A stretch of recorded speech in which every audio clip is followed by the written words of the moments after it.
अभी तक अपने इस वाक्यों के प्रति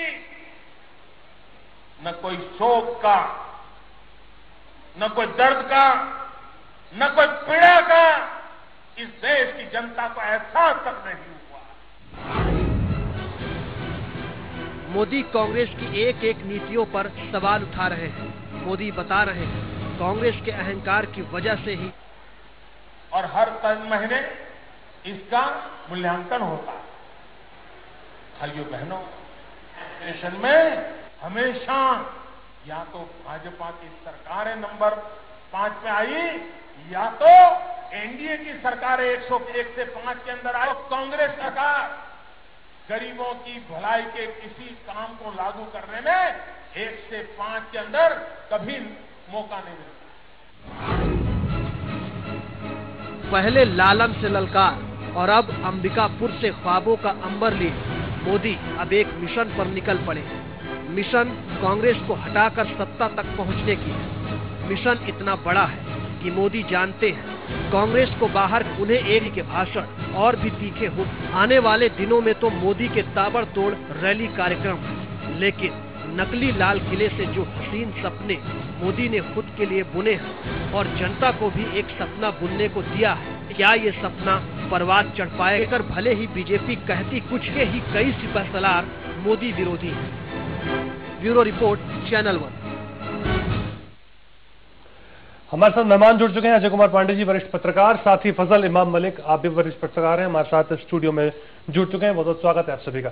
सर, ये नरेंद्र मोदी का सुना, स्थिति कुछ ऐसी बनी है, विडंबना ही से कह लीजिए कि शिवराज सिंह अपनी बात कहते हैं, मनोहर पर्रिकर अपनी बात कहते हैं, नरेंद्र मोदी को एक गुट है जो प्रधानमंत्री बनाने पर तुला हुआ चुके हैं।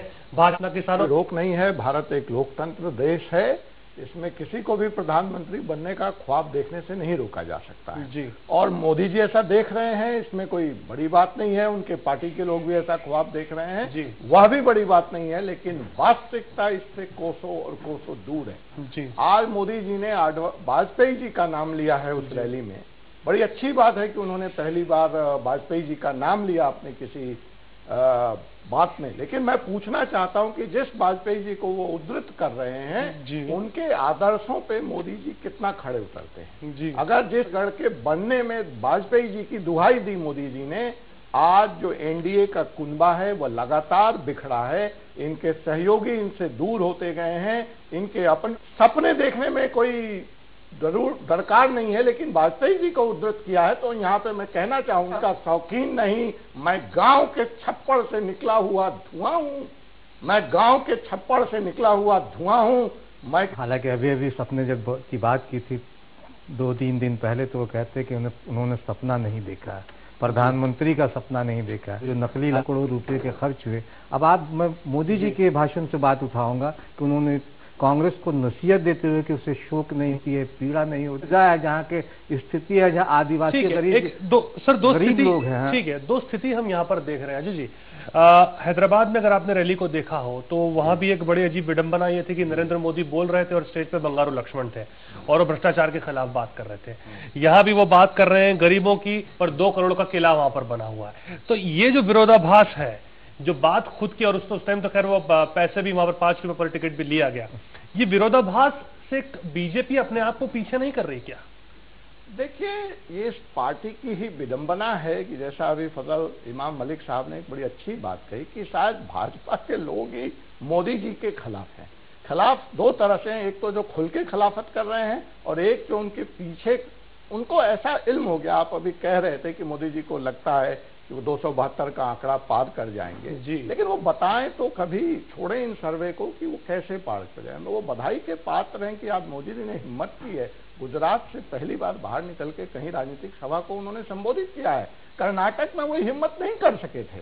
तो जहां उनको एक बड़ा स्ट्रांग विकेट दिखा, जहां दिखा कि यहाँ पे भाजपा की सरकार पिछले 10 सालों से चली आ रही है और रमन सिंह जी का कार्ड, प्रोग्रेस कार्ड गुजरात से कमतर नहीं है। ये अलग बात है कि भाजपा ने उसको तवज्जो नहीं दी और वहां पे जाकर के उन्होंने ये बात कही है। और बिल्कुल आप ठीक कह रहे हैं कि भाजपा के लोगों को ऐसा लगता है कि मोदी के सहारे उनकी चुनावी नैया पार हो जाएगी, क्योंकि पार्टी, अगर आप मैं कोई यूपीए का समर्थन की बात नहीं कर रहा हूं। इस देश की आर्थिक स्थिति पिछले 5 सालों से, स्पेशली यूपीए 2 के रिजीम में जितनी बदतर रही है, शायद देश की स्थिति वैसी नहीं रही। और इस हालात में भी अगर एनडीए सरकार नहीं बना पाई तो ये साफ साफ नेतृत्व के दिवालियापन का संकेत है। और ऐसे कमजोर नेता मोदी के सहारे चुनावी बैतरणी को पार करना चाहते हैं, और उसके लिए तमाम चक्र और कुचक्र का दौर जारी। मलिक साहब, जैसी बात अजय जी भी कह रहे हैं, ये जो आडंबर हम देखते हैं कि 5 रुपया टिकट का ले लिया और फिर उत्तराखंड, ठीक है, किला बनवा दिया। अब क्या इन आडंबरों में जो मुद्दे हैं, जो मुद्दे प्लेट में रखे हुए यहाँ पर मिल रहे हैं भाजपा को, और शायद उस प्लेट में रखे मुद्दों को वो नहीं उठा पा रहे, वो गौर नहीं हो जाते हैं। आज ये नरेंद्र मोदी ने क्या बोला, उसमें इतनी ज्यादा बातें ये नहीं आई कि क्या वो बोले, यही ज्यादा मीडिया में फोकस है कि भैया उन्होंने तो लाल किले, नकली लाल किले और सब कटाक्ष भी लाल किले पे ही कर रहे हैं। तो जो मुद्दे तो उनके गौड़ हो जाते हैं आडंबरों के चक्कर में, क्या जरूरत है, सिंपल एक प्रोग्राम करे और शादी अपनी बात रख दे जाकर के। देखिए, पिछले, जैसा मैंने कहा कि जब से वो अभियान समिति या जिसके अध्यक्ष बनाए गए हैं देश के स्तर पे, उसके बाद से उन्होंने जो बयानात दिए हैं, उससे जो मुद्दे हैं वो कहीं नहीं किए गए। उन्होंने कई बयान ऐसे दिए जो धर्मनिरपेक्षता और सांप्रदायिकता की जो लकीर थी उसको उन्होंने ज्यादा मुखर रूप से किया। इसका फायदा आज भी लाल किले की बात की आपने, लाल किला ज्यादा मुखर, ज्यादा सामने आ गया है, फोकस से ज्यादा लाल किला हो गया। और जो बातें उन्होंने की वो ऐसी कोई बहुत बड़ी चीज नहीं। आप अजय भाई ने जो कहा कि 2 सिंह, उनको शिवराज सिंह चौहान का नाम नहीं आया। शिवराज सिंह चौहान ने भी मध्य प्रदेश को जहां से लेके गए हैं, वो मुझे लगता है कि गुजरात से ज्यादा बेहतर स्थिति में उन्होंने मध्य प्रदेश को पहुंचाया। और मैं फिर एक बार इस बात को दोहराऊंगा कि भाजपा में उम्मीदवार भले तय न हुआ हो कि कौन प्रधानमंत्री का उम्मीदवार है, लेकिन वहां वार, एक अंग्रेजी का वार भी है और वो हिंदी का वार भी है। दो पार्टी बनी, वहां के नेता, जो पार्टी के नेता, वो एक दूसरे पर वार भी कर रहे हैं और एक वार भी उनके अंदर छिड़ी हुई है। तो ये एक अजब सी स्थिति है कि जो आदमी को आप प्रधानमंत्री बनाने जा रहे हैं, तो प्रधान एक खेमा जो उनको एक्सपोज कर रहा है या सामने लाने की कोशिश कर रहा है, उसी को लेकर आपके यहाँ तरह तरह की बात है। और वो उनके बारे में बहुत सारी चीजें ऐसी हैं जो आप हम बहुत नुकसान वाली बात है। अजय जी, ये बात आज जो उन्होंने बात कही, ये तो चुनाव समिति का चेयरमैन कम लग रहे थे, प्रधानमंत्री के उम्मीदवार के तौर पर वोट मांग रहे थे। ये ज्यादा निज का साथ, सबका विश्वास और अपने साथ लोगों को जोड़ने का जिक्र, तमाम तरह के जो नारे उन्होंने आज लगाए जब जाते जाते, तो ये तो कम ही लग रहा था कि चेयरमैन चुनाव समिति के चेयरमैन है, पर बतौर प्रधानमंत्री कैंडिडेट ही बोल रहे थे, ऐसा लग रहा था। नहीं, आप इसमें देखिए 2 बातें सिद्धार्थ जी, मैं आपको थोड़ा पीछे ले जाना चाहूंगा। अगर आप पूरे इस प्रकरण के भाजपा के घटनाक्रम को देखिए, खास करके गुजरात के तीसरे चुनाव के रिजल्ट के बाद जी, तो एक तरह से जबरदस्ती काबिज हुए हैं मोदी जी प्रधानमंत्री के दावेदार पद के रूप में। आपने वो सारा ड्रामा भी देखा होगा जब ये इनको चुनाव कमेटी का प्रमुख भी नहीं बनाया जा रहा था और आडवाणी जी ने इसका विरोध किया था। लेकिन पार्टी पे तमाम तरह के दबाव बिल्टअप करके वो पहले सेंट्रल इलेक्शन कमीशन के मेंबर बने, तब भी काफी विवाद उठा था कि आज तक कोई भी मुख्यमंत्री केंद्रीय का सदस्य नहीं रहा है बोर्ड का। उसके बाद उन्होंने फिर भाजपा के ऊपर दबाव बनाया और किसी तरह से अपने को मुखिया घोषित कराया। पार्टी में इसका काफी विरोध भी हुआ। कई एनडीए के पार्टनर इसी के कारण, जिसमें नीतीश कुमार एक मुख्य पार्टनर थे, छोड़ के चले गए जी। इवन अकालियों ने इसका विरोध किया। इवन शिवसेना ने कल अपने मुख्य पत्र में सामना पे इस बात का विरोध किया है। तो अब ये अलग बात है कि एक दिन पहले देखिए, action, it is better to say wrong and do wrong than to say right and do wrong. Modi ji एक दिन पहले एक स्कूल की सभा में कहते हैं उनका कोई ऐसा स्वप्न नहीं है, बट एक्शन क्या है? एक्शन बिल्कुल विपरीतार्थक है। मोदी जी के सारे आप चीज देखिए, एक तरफ वो सामंजस्य की राजनीति की बात करते हैं, विकास, मोदी कौन थे? मोदी विकास पुरुष थे, डेवलपमेंट कार्ड के मसीहा थे। लेकिन मैं जानना चाहता हूं कि वो डेवलपमेंट कार्ड गुजरात की सीमा से बाहर निकलते, जो पहले से एक उन्नत प्रदेश है, वो बिहार आते आते बैकवर्ड, यानी वो डेवलपमेंट कार्ड जो है बैकवर्ड नेता के रूप में बदल जाता है। अयोध्या आते ब्रेक सर, ब्रेक ले लूं मैं, छोटा सा ब्रेक के बाद हम लौटेंगे, चर्चा को आगे बढ़ाते हैं। डेवलपमेंट कार्ड पे हम बात करेंगे, छोटा सा ब्रेक। अहंकार के साथ में आसमान पर चल रही है। स्वागत है आपका। ब्रेक के बाद में लगातार हम इस विषय पर बात कर रहे हैं कि क्या नरेंद्र मोदी पर जो बात कही जा रही थी वो अब सच होती दिख रही है। एक आर्टिकल जब नरेंद्र मोदी इस प्रधानमंत्री पद की बात हो रही थी, गुजरात में से ही आया था कि इंडिया इज नॉट गुजरात, ये बात कही थी और कटाक्ष में इंडियन एक्सप्रेस के अंदर एक बार आर्टिकल भी लिखा गया था और उसको लेकर के सवाल खड़े होने शुरू हुए थे कि कैसे भारत जो है वो गुजरात नहीं है और भारत को गुजरात के नजरिए से अगर नरेंद्र मोदी है कहीं ना कहीं। शत्रुघ्न सिन्हा को आप देख लीजिए, कोई कार्रवाई उन पर अभी तक नहीं हुई पार्टी लाइन में। अगर किसी और पे बोले होते या कोई और नेता बोला होता तो शायद अब तक पार्टी में रहता नहीं। पर ये स्थिति क्या दिखाती है? ये स्थिति यही दिखाती है कि देखिए, भाजपा एक सैद्धांतिक पार्टी है और उसने हमेशा कहा, पालन किया नहीं किया वो विवाद का विषय हो सकता है, लेकिन on the face of it Bhajpa क्या कहती है कि पार्टी इंपॉर्टेंट है, नेता इंपॉर्टेंट नहीं है। लेकिन पहली बार भाजपा में यह हो रहा है कि नेता इंपॉर्टेंट हो रहा है और पार्टी गौन हो रही है। और जहां तक मोदी को जो लोग या मोदी के सहारे प्रधानमंत्री या सरकार बनाने की कोशिश कर रहे हैं, तो मैं आपसे जानना चाहूंगा कि भाई मोदी जी कर्नाटक गए, क्या हुआ? मोदी जी हिमाचल गए थे, वहां शशि थरूर की पत्नी के बारे में जो बयान दे के आए वो आपको पता है, क्या हुआ? उसके बाद हरियाणा का पंचायत चुनाव हुआ, क्या हुआ? अभी कर्नाटक में लोकसभा के चुनाव हुए, क्या हुए?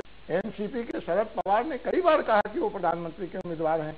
कई लोग प्रमुख से मुलायम सिंह जी ने कहा, चलिए रामविलास जी का भी नाम लालू यादव ने कहा। तो सामना के अंदर जो आर्टिकल जिसका जिक्र हम कर रहे थे कि भाई दूल्हा तो तैयार है पर वाला कोई नहीं है, ये स्थिति कमोबेश पर है। मलिक साहब ये भी कह सकते हैं दूसरों की शादी में अब्दुल्ला बेगाना। चलिए मलिक साहब, आज यहाँ पर गरीबी के बहाने राहुल गांधी पर उन्होंने निशाना साधा। तमाम तरह की बातें उन्होंने कही कि इंदिरा गांधी को दुख हुआ होगा राहुल गांधी के बयान पर, हालांकि राहुल गांधी का जो बयान था इतना मीडिया में नहीं आ पाया। क्या इसका फायदा नहीं मिल रहा राहुल गांधी को? कोई उन पर ध्यान नहीं दे रहा है, बिल्कुल चुपचाप वो अपना काम करने में लगे हुए हैं। क्या ऐसा नहीं है कोई एकदम से आज मनमोहन सिंह ने भी इशारा कर दिया G20 से लौटते लौटते कि उनके अंडर काम करने में मनमोहन सिंह को भी कोई प्रॉब्लम नहीं है और बहुत कुशल वो दावेदार साबित होंगे। तो यहाँ जो गेम है पलट तो नहीं जाएगा? ये आजकल इसी फार्मूले पे काम कर रहे हैं कि वो सपना देख रहे हैं जो उन्हें सोने नहीं दे रहा है और ये इसी सब की चीज है। राहुल गांधी तो उनकी बार बार जिस तरह रही थी कि चंडीगढ़ में पहली बार 2 सीटों पर NSVI जीत गई। वो युवाओं को, फिर युवाओं का वो चमत्कार कहाँ देखने मिलता है कि युवाओं में वो चमत्कार आपकी सिर्फ मुद्दों के सहारे, कांग्रेस के दिव्य मुद्दों के सहारे आप आगे बढ़े? आपने सवाल बहुत अच्छा पूछा है सिद्धार्थ जी, लेकिन विकल्प रातों रात थोड़ी तैयार होता है। इसका जवाब वही तो 2014 आने वाला है। क्या सिर्फ मोदी की लोकप्रियता बुरहान के अलावा क्या कर सकती है? मोदी की लोकप्रियता गुजरात से बाहर कहाँ है? वही तो मैं भी समझना चाहता हूँ कि शायद प्राइवेट मीडिया हाउस को या चंद्र मीडिया के लोगों को अपने साथ खड़ा करके अगर इस देश का प्रधानमंत्री तय हुआ करता तो टाटा, बिरला, अंबानी न जाने कब। क्या इस देश की विडंबना नहीं है सर कि एक तरफ हम देखते हैं 10 साल कांग्रेस को हो जाते हैं, कुछ हमें ऐसा नहीं मिलता जिसको लेकर के हम ये कह सके कि हाँ चलिए एक अच्छी बात है, कुछ नहीं तो यही सही। पर हम जब विपक्ष को भी देखते हैं तो हम नरेंद्र मोदी देखते हैं, तो देखे कहाँ फिर देश? ये एक बहुत बड़ा सवाल है। ये एक बहुत बड़ा सवाल है कि वास्तव में अगर हम कांग्रेस को देखते हैं, इनके 10 साल के रिजीम को देखते हैं, क्षेत्रीय दलों को देखते हैं तो उनके पास सैद्धांतिक कोई बात नहीं, विचार नहीं है, विचारधारा नहीं जिसमें खड़े रहे हैं। बहुत बड़ा सवाल है और शायद इन्हीं सवालों के बीच से देश में एक बिल्कुल नया और युवा नेतृत्व कहीं उभरेगा। इसी तरह का सवाल जवाहरलाल नेहरू के बाद देश को विकल्प नहीं दिखता था, लेकिन लाल बहादुर शास्त्री आए थे तो इस देश की लोकतंत्र तो देखते हैं अगला लाल बहादुर। सर संक्षेप में अपनी बात आप रख देते हैं, आप कितनी जल्दी देखते हैं नरेंद्र मोदी क्या नहीं होते थे? आज एक महत्वपूर्ण बैठक RSS और उनके बाकी लोगों की हुई है, ठीक है, और कल वो भाजपा के लोगों से मिल रहे हैं और यही सवाल मैं बार बार कह रहा हूं कि भाजपा भी इस बात को कन्विंस नहीं है लेकर के परंपरा बाद में चुनाव तो मुद्दों पर लड़ाई लड़े, व्यक्ति पे नहीं, क्योंकि मुद्दे जो है गौन होते जा रहे हैं। कांग्रेस और या यूपीए सरकार के खिलाफ मुद्दे इतने हैं, अगर उन मुद्दों को खासकर लोगों को, और क्या बार बार नरेंद्र मोदी जी की तसल्ली के लिए बनाया गया, यानी वही बात, ये इस तरह की चीजें सामने आ रही है। यानी वो कि मेरे सुखन का करीना ले डूबाएंगे, तो क्या नरेंद्र मोदी उसमें से प्रकट होंगे? और अगर वो प्रकट होंगे तो कितनी सहमति के साथ प्रकट होंगे? ये $1,00,000 का सवाल अभी भी बना हुआ है देश के लिए और बीजेपी के लिए। हमारे खास पेशकश में इतना ही। नमस्कार। पार्टी सातवें आसमान पर चल रही